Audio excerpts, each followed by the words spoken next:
Ma'am, nandyan na po yung sundo nyo, magalang na sabi ni Juanita nang papasukin niya sa kanyang kwarto. Sige, patulong na lang pababa ng isa kong malitawan, nakangiting pakiusap niya. Isa si Juanita sa 3 katulong nila sa bahay, halos kasing edad lang niya ito, kaya parang kaibigan lang ang turing niya dito. Sinabihan na nga niya ito na tawagin na lang siya sa kanyang pangalan, ngunit hindi niyon sinusunod, baka pag-alitan daw siya ng kanyang daddy, at mawalan pa ng trabaho. Ang gwapo ng sundo mo, ma'am. Kinikilig na sabi nito na tila gustong mamilipat sa kilig. Pinagsiklap pa nito ang 2 kamay, na tila nangangarap. Sino? Nakangiting tanong pa rin niya, bagaman tila nag-uumpisa ng nervyosin, tila nahuhulaan na niya kung sino ang tinutukoy nito. Base na lang sa nakikita niyang reaksyon nito mismo. Sus naman ma'am, parang di mo alam na napakagwapo ng asawa niyo. Tila nagtatakang sabi ni Juanita, na kinuha na ang degulong niyang malita. Napataas ang 2 niyang kilay. Hindi siya makapaniwalang ito mismo ang pupunta sa bahay nila. Pagkasabi ng mama nito na aalis sila ng hapon na iyon, ay nagpapalam siya na iimpakehin ang mga dadaling gamit, para sa 1 linggo na honeymoon daw nila ni Vladimir. Tila kinikilabutan pa rin siya, kapag naiisip kung ano ang dahilan ng kanilang pag-alis, at parang hinahalukay ang tiyan niya sa kaba, sa ideya na kung ano ang maaring mangyari sa kanila. Nakapwa na pilitang mapasok sa sitwasyon na ito, bagaman no boyfriend since birth siya, ay hindi naman siya ganun kanave para sa mga ganun bagay na ginagawa lamang ng mag-asawa, ngunit yun ay kung kapwa sila nagmamahalan, at ibang-iba sa sitwasyon nila ni Vladimir. Ibaba ko muna ito ma'am ha, babalikan ko na lang kayo ulit, nagmamadaling bumaba na si Juanita, na animo may hinahabol. Napapailing na lang siya, habang sinusundan ito ng tingin, sinarado na niya ang zipper ng pangalawang maliit na maletang dadalhin niya, at tumayo pagkatapos. Magbibihis na siya, sa tansya niya ay wala pang 2 oras nang magpaalam siya doon sa reception ng kanilang kasal, kaya mabilisan lang ang ginawa niyang pag-iimpake ng mga gamit. Buong akala niya, ay ang driver ang naghatid sa kanya dito sa kanilang bahay, ang susando muli sa kanya. Baka nagmamadali ang mga ito, at kailangan na talaga nilang umalis. Wala sa sariling napahugot ng malalim ng hininga si Adele. Lula na sila ng mamahaling Pajero na minamaneho ng driver ng mga Veli, ito din yung naghatid sa kanya kanina sa kanilang bahay. Nasa 3 hanay siya ng mga upuan, samantalang si Vladimir ay nasa 2 hanay. Para silang magkagalit na kailangang malayo ang agwat ng bawat isa. Dito palang ramdam na niya ang pader na itinanim nito sa pagitan nilang 2. Kaya paano kaya ang mga susunod na araw nila sa bahay bakasyunan, na pag-aari ng pamilya nito? Minabuti na lamang niyang ipikit ang mga mata para matulog. Maya-maya pa ay naramdaman na lamang niya, na tila nakalutang siya sa alapaap, at yung pakiramdam na para siyang dinuduyan ang nagpabalik sa nahihimbing niyang diwa. Napagpasyahan niyang umidlip na lang sa biyahe, at dahil puyat ng nakaraang gabi, ay agad na nakatulog siya. Nanlaki ang kanyang mga mata, nang mamalayang buhat siya ni Vladimir papasok sa tila mansyon na kabahayan. Madilim na ang buong paligid, ngunit tila kumikinang ang lugar na iyon sa mga napakadaming ilaw na nakasindi. Mula sa hallway na kanilang linalakaran, hanggang sa papunta mismo sa mansyon. Papalag sana siya ngunit sinaway lang siya nito, sa formal na tinig. Be still, this is a family tradition. Ilalapag lang kita sa kwartong tutuluyan natin, walang anumang sabi nito, na tila para lamang siyang papel na bitbit nito, at di alintana ang kanyang bigat. Di na nito kailangang buksan ng pinto, dahil kusa iyong bumukas ng papalapit na sila. Magandang gabi po senyorita, senyorito, bati ng isang naka-uniformeng may edad na ginang. Magandang gabi po aling Tesha, bati naman dito ng binata. Ngumiti naman dito si Adele, na biglang nahiya sa hitsura nila ni Vladimir. Ba't kailangan pa kasing buhatin siya nito? Ipautos nyo na lang kay Efren na iakyat yung gamit namin sa taas, bili nito bago humakbang na muli papunta sa hagdang paikot. Ibaba muna ako Vladimir. Mataas yung hagdan, at mabigat ako mapapagod ka. Nag-aalangan niyang sabi dito. Ngunit tila wala itong narinig, na tuloy-tuloy lang sa pag-akyat. Lihim na lang siyang napabuntong hininga, talaga namang napakasuplado nito kahit kailan. Halos hindi niya igalaw ang katawan, sa takot na baka bigla siyang bitawan ito kapag naglilikot siya, at manganing-aning ipulupot na niya ang dalawang kamay sa leeg nito, sa pangambang malaglag siya. Bukod pa doon ay tila napaparalisa ang katawan niya sa pagkakadikit nilang iyon. Naasiwa siya pero aaminin na gusto niyang kiligin sa ayos nilang iyon. Tawagin mo na lang si Aling Tesha, kung may kailangan ka, huling bili ni Vladimir bago lumabas sa kanyang silid. Parang bulak lang nang ibaba siya nito sa kama, at walang ano-anong lumabas na lang ng kwarto niya. Malapit sa may dulo ng pasilyo ang pinasok nitong kwarto, at hula niyang iyon ang ipagamit nito sa kanya. At parang nahuhulaan na rin niyang bubukod ito ng silid sa kanya. Nasa ganun siyang muni-muni nang may kumatok sa labas ng pinto. Tuloy, aniya, linuwan ng pinto si Aling Tesha na nakangiti. Senyorita, ihahain na po ang pagkain, pag ready na po kayo, pwede na kayong bumaba, magalang nitong sabi. Ngumiti siya dito pabalik. Sige po, bababa na lang ho ako. Sabi niya, sige po senyorita, pakababa niyo po ng hagdan, bandang kaliwa po ang papunta komedor. Pagbibigay nito ng impormasyon, bago tuluyang tumalikod palabas ng pinto. Good evening, medyo naiilang na bati ni Adele para sa lahat, pinili niya ang pinakadulong upuan ng bumungad sa komedor, buong akala niya ay sila lamang ni Vladimir ang nandoon sa mansion. Ngunit taliwas iyon sa kanyang inaasahan. Sa kanan ni Vladimir ay may nakaupong babae, na halos kasing edad lang yata niya, tila ito modelo sa ganda at hubog ng katawan. Blanko at pansin niyang parang nakataas ang isang kilay nito, habang nakatingin sa kanya. Katabi naman nito na natatandaang niyang si Bobby. Dito ba ito nakatira? Naalala niya ang kwento nito, na magpinsan ito at si Vladimir. Nakangiti naman ito sa kanya. Katapat nito sa kabilang upuan, ay isang may edad na lalaki, na halos hindi nalalayo sa edad ng kanyang daddy. Formal naman ang hilatsa ng mukha nito, habang katabi naman nito ay isang dalagita na tulad ni Bobby, ay nakangiti din sa kanya. Sit beside me, narinig niyang sabi ni Vladimir, na minuwestra ang bakanteng upuan sa kaliwa nito. At tubiling lumapit siya at umupo sa tinuturo nito. She's my wife. Pagpapakilala nito sa lahat. Adele. Tumingin ito sa kanya na tila gustong dugtungan ang sinasabi nito. Adele Ortiz. Pagdugtong naman niya. Pati pala pangalan niya, hindi alam ng napangasawa niya. Ha? That's odd. Don't you know your wife's name? Natatawang sabat ng magandang babaeng mukhang modelo. Hindi nakaligtas dito ang ginawi ni Vladimir, na tila nahalata nito na may mali sa kanilang dalawa. Hi Adele, it's good to see you again. Bati ni Bobby na ikinatuwa niya, at least nabaling dito ang mga atensyon nila. Ngumiti siya ng matamis dito, nakakatuwa din kahit papaano, na may kakilala rin siya sa hapag na yon.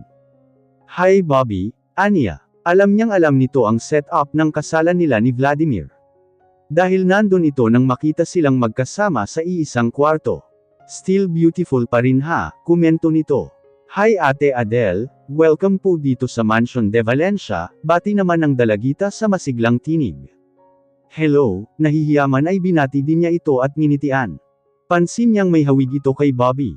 Ako po si Marian, kapatid po ako ni Kuya Bobby, pagpapakilala pa ng dalagita. Nice meeting you Marian, sabi naman niya. Since you know already Bobby and Marian. This is Uncle Vince, my father's youngest brother. Sabad ni Vladimir na tinuro ang may edad na lalaki, na tumango lang sa kanya. And this is Margaret, a family friend, tukoy nito sa babaeng mukhang modelo. Hi! Alanganin niyang bati dito, magkaharap sila, kaya siya na ang unang nag-approach dito. She looks young. Sa halip na gumanti ng bati, ay si Vladimir ang binalingan nito. Yumuko na lang siya, hindi niya narinig na tinugon ito ni Vladimir. Kain ka na Adele, ani Bobby na nahal ata ang inasal ni Margaret.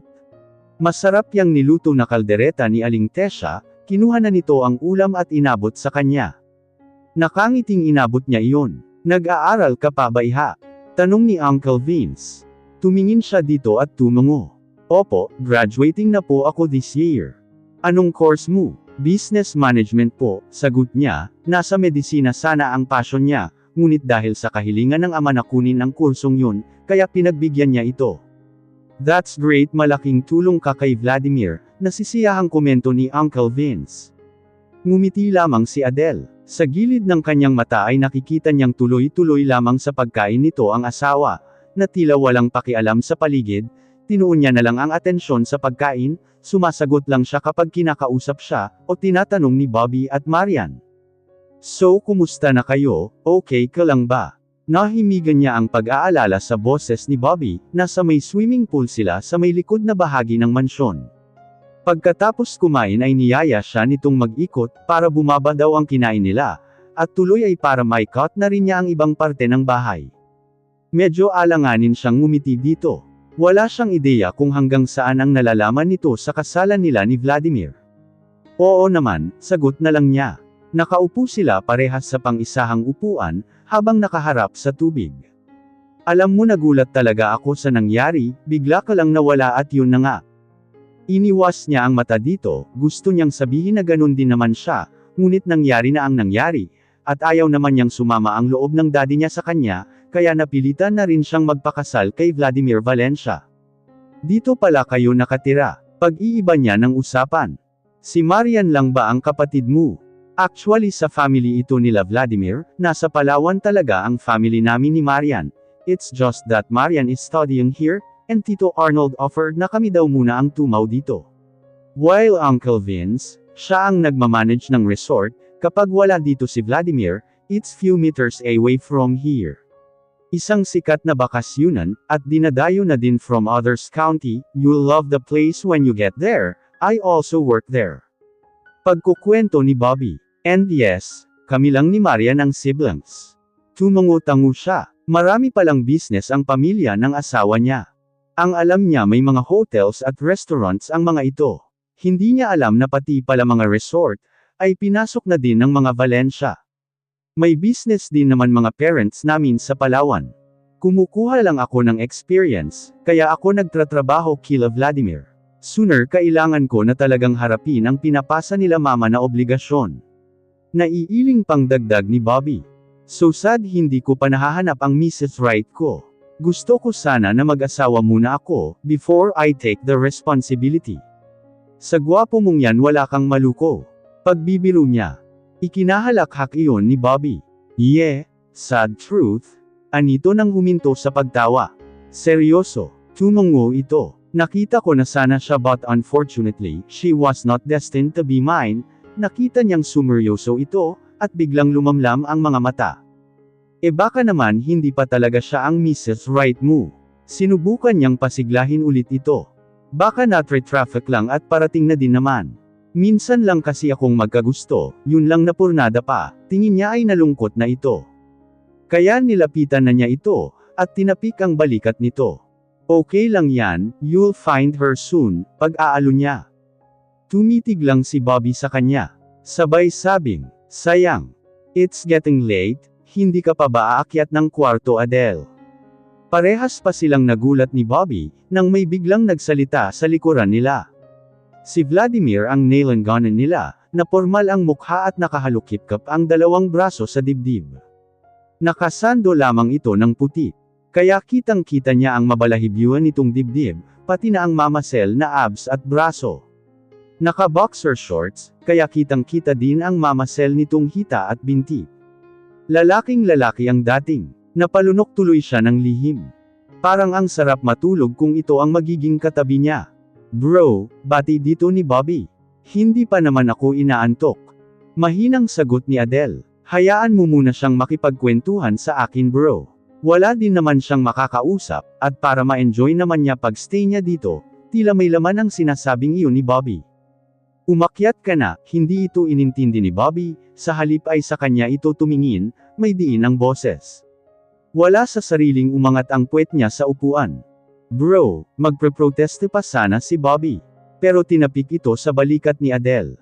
Bukas na lang ulit Bobby, ipasyal mo ako dun sa magandang lugar na sinasabi mo.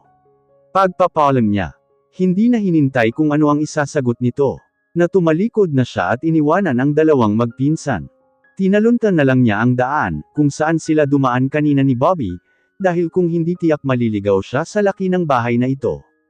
Akala niya ay natutulog na si Vladimir, dahil pagkatapos nitong kumain kanina, ay umakyat na ito kaagad, iniwanan siya sa mga piling ng mga estranghero, na kung tutuusin ay hindi naman niya gaano pang kakilala. Maliban na lang siguro kay Bobby, na naging kaibigan na rin niya. Pansin niyang sumunod agad si Margaret sa asawa niya, kahit hindi pa ito tapos sa pagkain. Na ngayon ay pinagtataka niya, kung ano ang ginagawa sa mansion ng mga Valencia.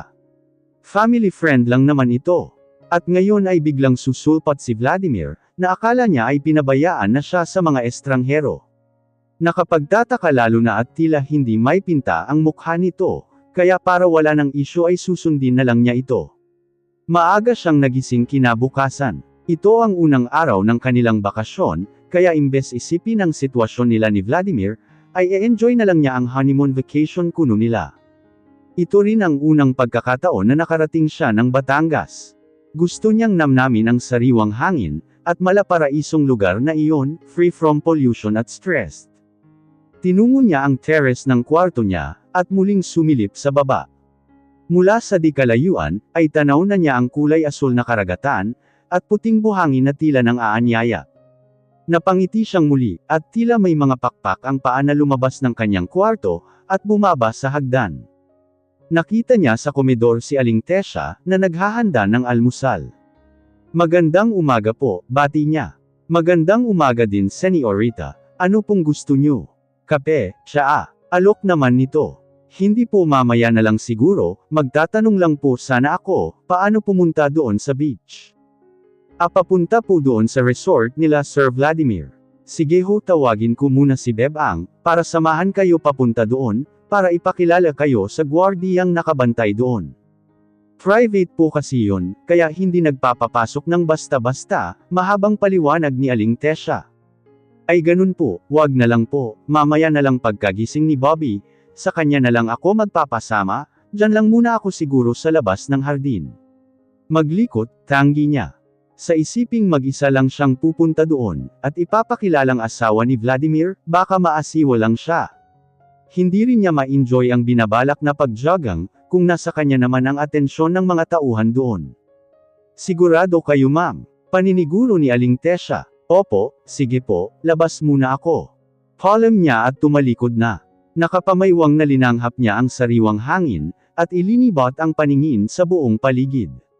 Napakalawak ng hardin ng mga ito, na may iba't ibang mga halaman na nakatanim sa gilid ng hallway. Binaybay niya ang hallway papunta sa mas marami pang mga bulaklak na nakikita niya. Isa palang malaking botanical garden ng mga magagandang bulaklak.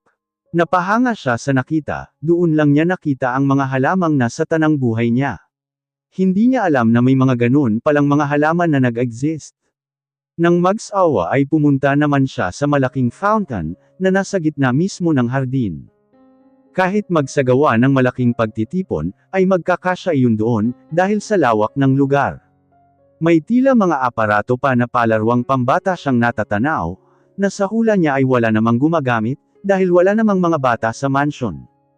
Napagpasyahan niyang pumunta doon, at umupo sa swing na tila maliit na kubo at gawa sa bakal. Bukod sa magkaharap na upuan, ay may munting lamesa iyon na nakapagitan, inugoy niya iyon para gumalaw. Parang ang sarap tumira sa lugar na iyon. Pumikit siya at sinandal ang likod sa sandalan ng upuan, at dahil maaga siyang nagising, at sa sarap ng sariwang hanging dumadampi sa kanyang mukha, ay di niya namalayang nakatulog na pala siya. Naalimpungatan na lang siya ng tila gumwang yung kinasasakyan niya, at may tumabi sa kanya, at dahil medyo maliit ang upuan, dahil nakasadya iyon para sa pang-isahan, nakadikit talaga sa kanya ang katawan kung sino man yun. Good morning, formal ang mukha na bati ni Vladimir nang lingunin niya ito. Bigla siyang napaupo ng tuwid. Anong ginagawa nito dito? Nagtatakang tanong niya sa sarili. Ba't doon pa ito umupo sa tabi niya, gayong bakante naman yung kaharap niya? Good morning, nauutol niyang bati din. You're early, do you want me to stroll you around? Nalihim niyang kinagulat, ano daw, sasamahan siya nitong mamasyal. Wala siyang mahagilap na masabi. Pero mamaya na lang siguro after nating mag-breakfast, kaya kumain ka muna, and get ready of yourself afterwards. Pupuntahan natin yung farm sa kabila. Pagbibigay nito ng instruction sa formal pa ring boses. May farm din pala ang mga Valencia. Sige, naisagot na lang niya na tumayo. Kakain na ba? Atubili pa rin niyang tanong, na tila sinisilaban ng init ang buong katawan, sa pagkiskas ng kanilang mga balat. Tumango lang si Vladimir. Nakatingin ito sa kanyang mukha, na tila pinag-aaralan iyon. Naasiwang tumalikod na siya. Una na ako doon, paalam niya. Sige sunod ako, tugon naman nito. Habang naglalakad, ay tila hindi siya makapaniwala na kinausap siya nito. And worse, tumabi pa sa kinauupuan niya. Gusto niyang kastiguhin ang sarili, na tila kilig na kilig sa nangyari lang kanina. Para siyang teenager na pinagtuunan ng pansin ng kanyang crush. Kung tutuusin may mga nagpapalipad hangin naman sa kanya, at nag-a-attempt na malapit o makuha ang atensyon niya, subalit hindi talaga niya maramdaman ang ganitong kaba, kaya dinidespatcha na niya agad. Wala kasing dating o spark para sa kanya.